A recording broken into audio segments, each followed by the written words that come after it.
Hey guys, it's your pal Victor Moreno here from Cult Classics AZ and Cult Following, and today we are doing film reviews. The last review we did was about a pro wrestling documentary.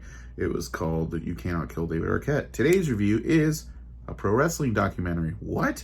Yes, this one is called NAIL in the Coffin, the fall and rise of Vampiro.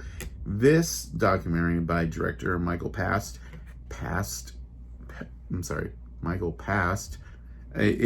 about a Canadian professional wrestler named Ian Hodgkinson, who, being involved heavily in the rock and roll lifestyle, growing up as a hockey enthusiast and later on becoming a bouncer for Milli Vanilli, becomes a world famous luchador named El Vampiro Casanova, later El Vampiro Canadiense, later just Vampiro.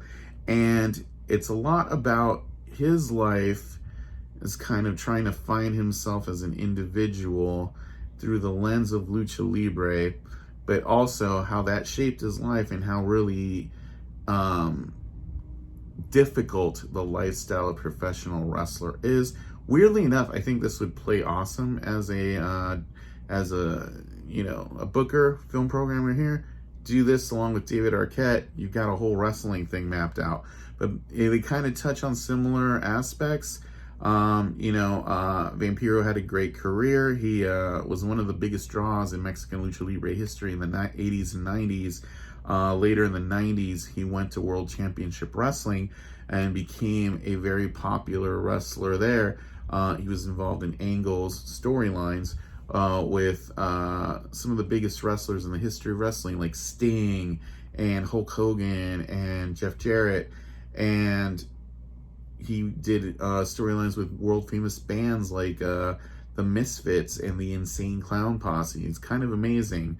But after that, he went to Mexico, became a producer for wrestling there. What he meant is he was like a behind the scenes character because he could speak English and Spanish, and he could put matches together, an in-between kind of person. And he enjoys doing that, but there you get to see behind the scenes of how these personality clashes and all these different ingredients are kind of like you can reach a boiling point, and it takes somebody in that position to kind of keep a show going, and it's really interesting.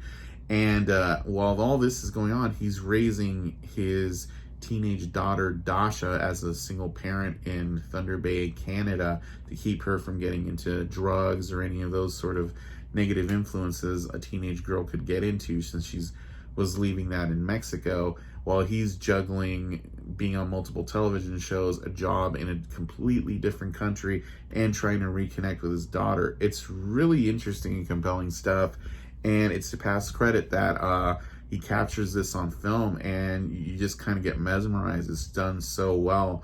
For the most part, he feels like a very human character, but at the same time, he's dealing with a lot of pain issues, and it's just like really compelling watching someone having to do all this and kind of balance being a character and a personality and a leader in their industry.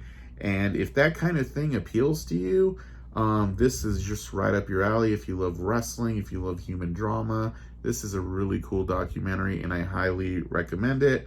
5 stars, great production value, lots of cool footage throughout.